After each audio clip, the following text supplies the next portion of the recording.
Okey, hai. Selamat tengah hari semua. Kita nak live kejap. Kita dekat hari ni kita me time sebab lama tak me time kan. So kita nak me time sama-sama. Me time tu kita nak kongsi kepada anda satu pengalaman Cik Diva. Okey, hari ni kita live kat sini kan. So hari ni mak tak siap. Mak tak siap ya. Okey, sharekan pada rakan-rakan anda sebab ada satu informasi penting, berguna lah untuk kita kongsi hari ni. Kita tayang siap-siap dulu, tayang dulu. Ini dia. You all, hari ni kita nak live pasal kita nak kongsi cerita macam mana saya pengalaman melalui direct contact dengan pesakit COVID-19.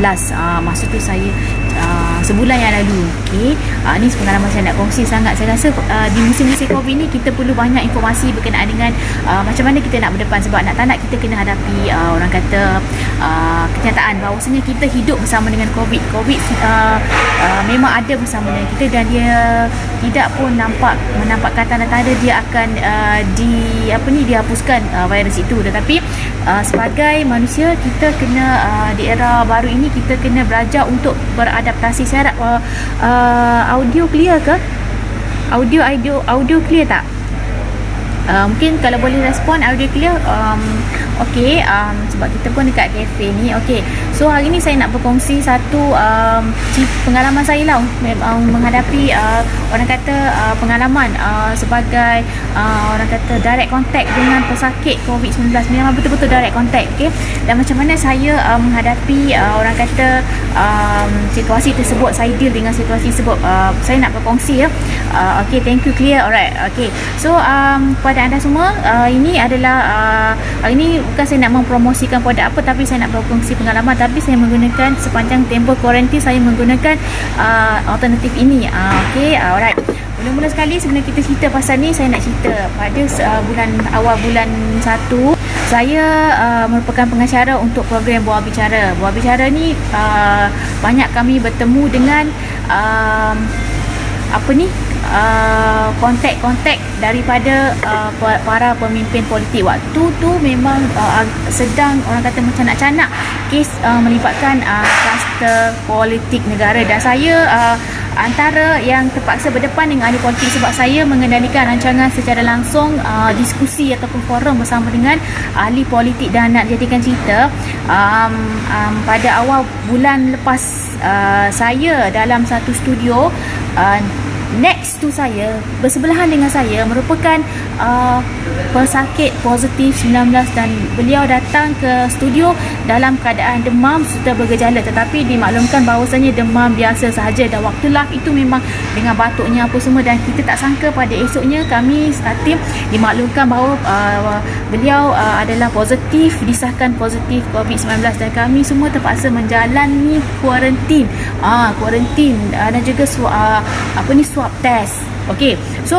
apabila kita berhadapan dengan pesakit positif ini secara close contact, berdepan, sitting next to, dalam studio yang sama, dalam ruangan tertutup, dalam orang kata berkondisi aircon, maksudnya tidak ada pengaliran udara di situ. Dia aircon ni udara dia begitu tidak orang kata begitu, maksudnya udara dia mengalir dalam skala yang sama. Okey, pastinya risiko dia sangat tinggi. Masa tu saya berada di sini, di sebelah sini, patient di sini dan panel di sini. Kami bertiga adalah orang yang paling berisiko. Kami berdua kiri kanan ni adalah orang yang paling berisiko tinggi untuk orang kata untuk close contact untuk beliau. Jadi memang kami takut masa tu. Satu studio memang kena swab. Lepas tu memang studio ditutup. Alright, so macam mana saya menghadapi situasi ini? Sebab saya tahu saya dan juga panel yang merupakan doktor di sebelah hujung sana adalah close contact.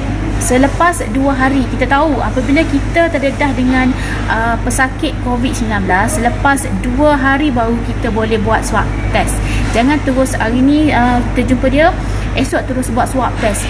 Memang result negatif sebab virus itu belum lagi memunculkan dirinya. Okey, selepas 2 hari baru kita lebih baik baru kita buat swab test. Okey, dan saya buat selepas 2 hari swab test tu. Apabila kita dah buat swab test dan kita manakala kita adalah close contact, jadi kita kena buat self quarantine sebelum result itu keluar. Jadi saya buat self quarantine di rumah, mengambil beberapa hari sebelum result keluar. Memang kita buat self quarantine sebagai langkah berjaga-jaga. Apabila result keluar, hari ketiga, selepas 3 hari swab dilakukan, result keluar,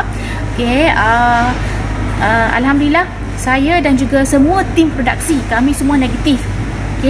Itu alhamdulillah sangat, walaupun close contact bersebelah je, tapi kami disahkan negatif. Walaupun begitu, disebabkan kami adalah close contact, jadi kami dinasihatkan untuk meneruskan kuarantin selama 10 hari. Kerana pada tempoh selepas 24 jam, selepas 2 hari adalah dikira tempoh inkubasi. Jadi untuk memastikan kita benar-benar negatif, so kita jalani dulu kuarantin sendiri di rumah walaupun result negatif. Sepanjang saya menjalani sendiri result di kuarantin rumah walaupun result negatif, disebabkan kami adalah close contact. Dalam masa 10 hari di kuarantin itu, saya mencari satu alternatif untuk bina antibody diri. Sebab kita tahu COVID ini kita nak lawan dia hanya dengan antibody diri je. Masa tu macam-macam lah, kita rasa alamak takutnya kan. Masa tu lah baru sedar, ya Allah, macam ni lah rasanya kan. Kalau berdebarnya nak tunggu result swab, lepas tu nak tunggu kuarantin lagi, simptom-simptom ada ke tak ada. Saya masa tu lah saya order cara-cara minyak Habatus Sauda. Ini saja yang available untuk delivery ke rumah saya. Mums, ini bagus, minyak Habatus Sauda ni saya nak bagi tahu bagus untuk membina antibody. So kalau korang semua macam mana nak lawan COVID, bina antibody diri. Okey, selain pada vitamin C apa semua, kita ada satu makanan alternatif yang disarankan sendiri oleh Nabi kita, Nabi Muhammad, iaitu Habatus Sauda. Saya guna ni, dia kata untuk kanak-kanak dan bayi, tetapi dia boleh digunakan untuk semua. Okey, ini saya nak berkongsi macam mana saya buat kat rumah tau. Pagi-pagi saya air panas, saya letak teh saja, teh strawberry, sebab saya tak boleh minum teh pahit tanpa gula. Teh strawberry letak dalam gelas panas-panas ni, letak uncang teh strawberry.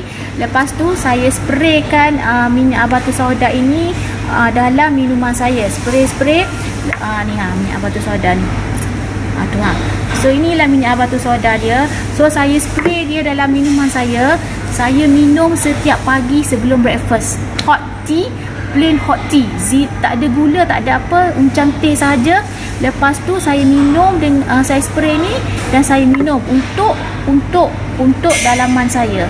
Kemudian malam sebelum tidur pun saya buat benda yang sama. Langkah kedua, saya ada resdung. Kita takut juga kan, betul-betul kita ada resdung. Telinga ni gatal yang kami renyam, saya ambil ni, saya spray, saya letak dalam telinga. Kemudian hidung, okey, ni saya spray ni, saya letak dalam hidung. Letak dalam hidung gitu. Okey, tangan saya dah sanitize sebelum ni. Okey, so letak dalam hidung dan sedut. Okey, kemudian saya gunakan letak dia satu muka saya ni, saya letak dia ni. Okey, lepas tu saya urut dekat sini dan juga dekat dada. Sepanjang tempoh kuarantin saya betul-betul buat. Lepas tu yang kedua, kemudian bila saya buat macam tu, habis ni saya buat ni sebab apa? Saya nak membina satu antibody diri. Walaupun orang kata dia tak bina terus, ya betul, tetapi sebab saya memang sebelum ni saya memang dah mengamalkan Habatus Sauda. Jadi kalau sebelum ni kita minum, saya makan dalam kapsul tau. So kali ni saya minum dalam spray minuman. Jadi kepada anda semua, macam mana nak lawan COVID, cegah COVID, lawan COVID dengan tingkatkan imuniti badan, cuba guna Habatus Sauda. Okey, mask ni saya guna dia sebab apa tau? Sebab dia mudah di spray. So spray sangat mudah kan, spray dalam air. Ni spray dalam air, okey, spray dalam air, tak ada rasa pun. Okey, bagi yang dah biasa makan, tak ada masalah. Untuk first time makan mungkin anda rasa macam dia pedas sikit lah kan, tapi it's okay. Dan apabila kalau anda macam memang tengah dalam keadaan radang ataupun tengah dalam keadaan alergi, dengan keadaan orang kata macam tengah resdung, tengah selesema, tengah batuk, memang dia tengah demam, memang dia ada tindak balas. Okey, dia akan rasa badan macam nak demam tapi tak demam sebenarnya. Dia kena keluarkan toksik dalam tubuh. Anda rasa pening, ya betul, anda ada migraine, anda akan rasa pening, tetapi it will take only 1 week only. Okey, untuk dinyah balik apa yang kita yang tidak selesa dalam tubuh kita itu, radang-radang ataupun alergi dalam tubuh kita. Okey, satu lagi, Mums ni saya guna Mums ni, dia untuk kanak-kanak. Jadi saya guna untuk sesi keluarga. Untuk saya beli, saya order 2 botol, 3 botol. Untuk saya satu sebab saya quarantine hari tu, so saya tak kongsi dengan anak-anak. Lepas tu untuk anak-anak satu dan spare satu. Okey, untuk anak-anak saya yang resdung ni dan juga eczema, memang saya suruh dia orang pakai ni je. Pakai ni, dia punya pertama sekali saya pakai dekat telinga, hidung dan juga muka sebelum tidur. Pagi-pagi dia akan bersin, dia akan keluar kahak, dia akan bersin kakao, dia akan keluar kahak. Kemudian di dada, bila mandi pagi saya suruh dia urut di dada, di tapak kaki dan juga di betis untuk anak-anak saya. Okey, so untuk membina, yang pertama sebab saya memang direct contact, jadi saya perlu bina immune antibody kepada anak saya. So saya memang strictly memang suruh orang pakai ni sebab dah saya kurangkan pengambilan. Kalau tengok dekat farmasi, vitamin C tu kan banyak yang chewy, yang manis-manis tu kan, actually itu adalah mengandungi gula yang sangat tinggi. So saya avoid benda tu. So saya cuba dekatkan anak saya, biasakan mereka dengan makanan sunnah ini. Okey, kemudian satu lagi saya nak beritahu, mask ni dia lulus KKM. Okey, dan juga dia spray, jadi mudah kita nak guna. Walaupun dia kata untuk baby, dia boleh digunakan untuk sesi keluarga.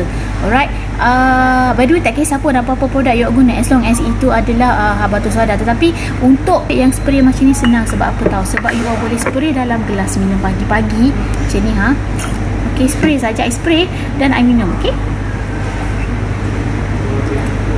ini air kosong. For the first time memang tak boleh minum macam ni. Sebab apa? Korang seperti mulut korang dekat dalam ni kan. Lepas tu yang kedua, korang mungkin boleh mulakan dengan minum dengan air yang berperisa. Macam akak start dengan air teh strawberry. Okey, teh strawberry tapi akak tak letak gula. Okey, yang hot punya, lepas tu spray dia. Kemudian dia punya rasa, okey, payah ke tak?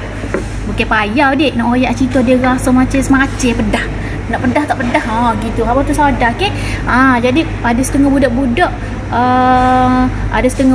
memang tak boleh, ada setengah budak boleh. Air sirap sedapnya lah ni, ada ni. Okey, jadi nak oyaknya sini, kalau siapa-siapa mungkin ada risiko berdepan dengan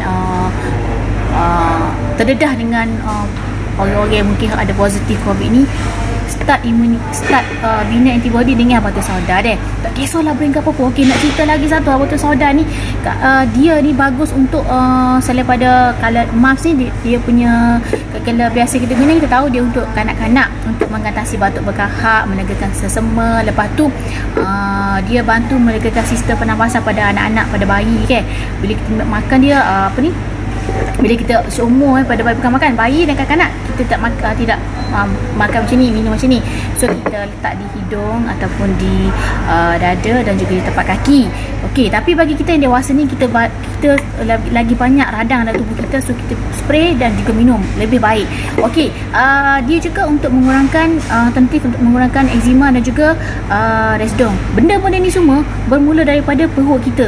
So kalau ada masalah perut kembung, urut saja dengan habatus sauda dan juga minum. Bermula daripada perut untuk menguatkan kembali lapisan perut kita. Okey, semuanya itu bermula daripada perut, segalanya bermula daripada perut. So you all cuba bina imuniti badan dengan minyak habatus sauda ni. Okey, rasa tu kalau nak wayak gan jintan hitam kot habatus sauda ni.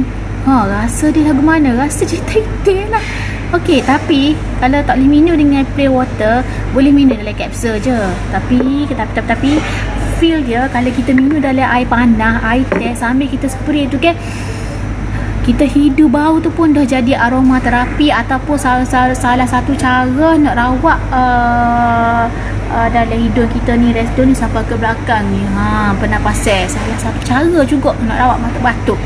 Okey, kita nak gini, apa nak cerita habatus sauda ni? Sebenarnya habatus sauda ni, dia kalau kita kira dia adalah kira macam satu alternatif untuk kita membina antibody, sebab dia daripada jintan hitam. Kita tahu jintan hitam banyak khasiatnya, dan juga kalau hadis Nabi pun, hadis Bukhari, hadis sahih ni ni, batu sauda ada penawar kepada segala penyakit kecuali mati.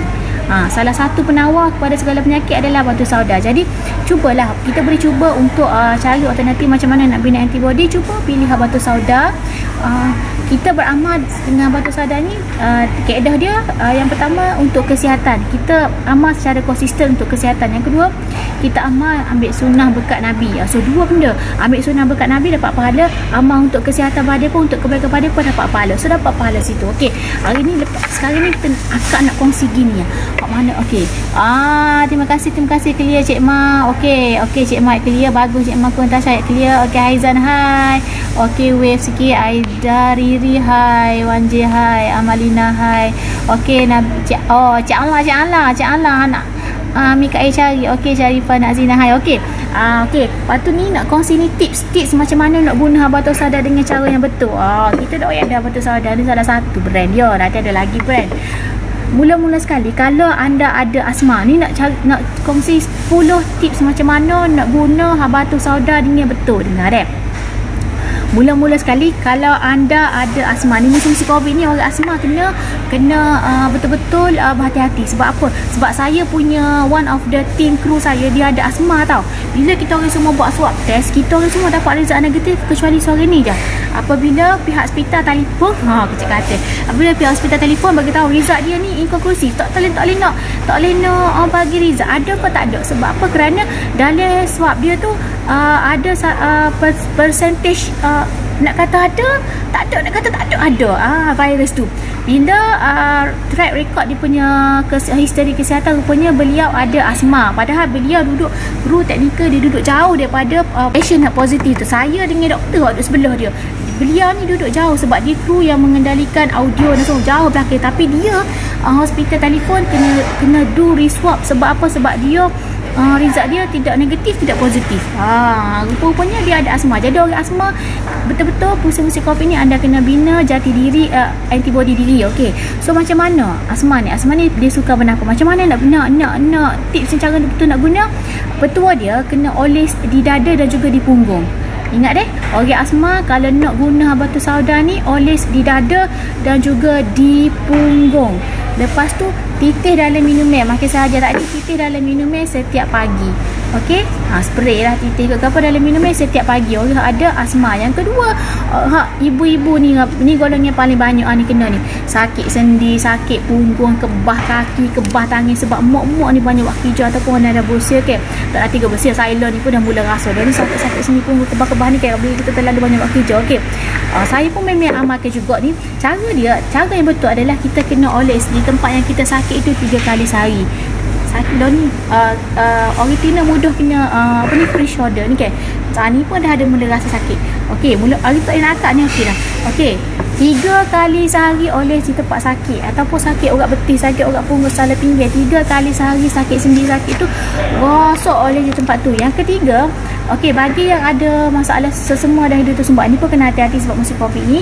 Okey, cara dia titis ni obat ni kena bubuh dalam lubang hidung. Siapa yang ada sesama, siapa yang ada masalah, siapa yang ada sesama, siapa yang hidung sumbat, titis. Cara dia guna titis. Yang keempat, siapa yang kena masalah kencing manis ataupun diabetes. Okey, masalah ni cara dia untuk membina antibody adalah dengan minum sebelum sarapan. Sama saja, minum titis dalam air, minum. Bagi hak kena cirit birit, tiba-tiba tercirit beri pula. Okey, kita tahu cirit beri ni sebab dia ada bakteria E. coli. Jadi dan juga beberapa spesies bakteria dalam tu. So batu sauda ni hanya batu sauda yang boleh orang kata mengawal bakteria itu. Jadi cara dia pun sama. Kita biasanya traditional way minum teh pekat. Okey, teh pekat ni kat tu. Okey, so spray je batu sauda itu deh. Okey, lepas tu yang keenam, untuk yang batuk kering ataupun TB, cara dia campur dengan segelas kopi. Okey, kalau ada TB, kopi. Lepas tu spray dalam tu, titis ke apa ke dengan kopi, kucak-kucak minum 2 kali sehari, gosok di dada. Ni bagian ni. Lepas tu bagi yang nak jaga kecantikan uban, maklumlah kan, biasanya uban ni late 30s tu dah mula nampak kan kesan-kesan penumbuhan uban, tanda-tanda penumbuhan uban. Okey, kalau kita ada masalah uban di awal usia, cara dia kita nak atasi uban ni, kita oles ke rambut kita ya 7 hari minimum. Okey, mungkin ada setengah tu dia ada apa ni, dah muda-muda pun dah banyak dah tubik uban dah. Okey, oles di kulit kepala 7 hari. Selain pada untuk masalah uban, ia juga bagus ni kalau kita masalah rambut gugur. Ni selagi rambut gugur. Macam mana nak guna habatus sauda ni? Capur habatus sauda dengan minyak zaitun ataupun capur habatus sauda dengan lemon. Kita biasa dengan lemon ke, rambut gugur, kulit kuping kata-kata, kulit kepala wanita bertudung ke. Capur habatus sauda dengan lemon, dia campur, gosok di kulit kepala 15 minit. Okey, yang ke-9, kalau yang ada alahan ataupun alergi, okey, anak-anak yang ada alahan alergi, maksudnya jenis yang eczema tu, betul lah alahan alergi ataupun mesdom alahan alergi lah tu, cara dia tak ada cara lain, dia kena bina antibody daripada dalam diri. Dia kena minum dengan teh ataupun kopi, tutis dan minum. Tu cara yang betul tu. Untuk saya berkongsi 10 cara yang betul untuk anda menggunakan mengamalkan habatus sauda mengikut orang kata masalah kesihatan anda. So saya harap 10 tips saya kongsi ni sangat bermakna, dan juga pengalaman saya orang kata dalam tempoh kuarantin tu, direct contact kepada positif COVID itu, saya menggunakan habatus sauda ini untuk membina kembali imun antibody diri. Sangat-sangat membantu saya. Alhamdulillah, sepanjang 10 hari berkuarantin tidak ada satu, dengan izin Allah kami sihat semua, tidak ada simptom-simptom demam apa semua, dan result pun negatif. Alhamdulillah. Jadi harap sedikit perkongsian saya berkaitan dengan habatus sauda ni pada anda semua. Cerita saya, pengalaman saya dengan berhadapan dengan direct contact positif COVID semua ini, sedikit sebanyak memberi pandangan pada anda macam mana kita nak deal apabila kita berhadapan ataupun ada ahli keluarga kita yang mungkin disahkan positif COVID ke, ataupun terdedah dengan kontak COVID, ataupun anda frontliners, mungkin polis ke, ataupun yang bekerja ya, yang berhadapan dengan orang setiap hari sebagai frontliners, jabatan anda bekerja dengan macam-macam orang. Cubalah bina ini antibody diri. Cuba habatus sauda, ringkas je. Ni boleh bawa pergi, letaklah handbag je, letaklah handbag, boleh buat pergi office, boleh buat pergi tempat kerja ya. Nak minum spray dia sebenarnya tak semestinya pagi dengan malam. Kalau you all nak minum teh panas tengah hari, minum je lah, spray je lah. Okay, alright. So saya harap perkongsian saya ni sedikit sebanyak memberi pencerahan, pada anda. Terima kasihlah pada semua yang sudi kata tengok saya hari ni. Sauda cari yang mana lulus KKM. Satu lagi, kapsul habatus sauda yang kapsul tu, anda tahu tak kapsul tu kalau boleh cari yang halal. Kenapa lulus KKM dan juga halal? Kenapa? Sebab dia punya kapsul tu ada setengah tu dia, anda kena hati-hati tau, halal ataupun tidak. Walaupun habatus sauda ni halal, tapi kapsul tu belum tentu halal. Ada setengah tu kapsul ni sebenarnya dihasilkan daripada tulang lembu muda, anak lembu. Jadi ada setengah juga untuk kos yang murah, dia menggunakan tulang cik penyondol. So itu haram. Dan juga lembu, walaupun menggunakan lembu, kalau lembu tu ada anak lembu yang tak disembelih pun haram. So pastikan anda memilih jenama yang dipercayai kalau pakai kapsul. Okay, alright. So harap sikit sebanyak perkongsian ini memberi manfaat kepada anda. Minta dengan Cik Diva. Untuk permulaan ni kita simpan-simpan, tapi saya bagi tahu juga InsyaAllah kita akan aktif di satu lagi grup, di satu lagi Facebook tau, Tini Cik Diva Empire. So korang follow saya di situ. InsyaAllah kita pun banyaklah yang akan kami kemas kini, akan kami beri image baru untuk minta dengan Cik Diva. Terima kasih sokong saya, terima kasih sokong saya. Okey, terima kasih support saya kepada semua. Terima kasih kerana setia bersama saya. Assalamualaikum, jumpa lagi dalam Minta dengan Cik Diva.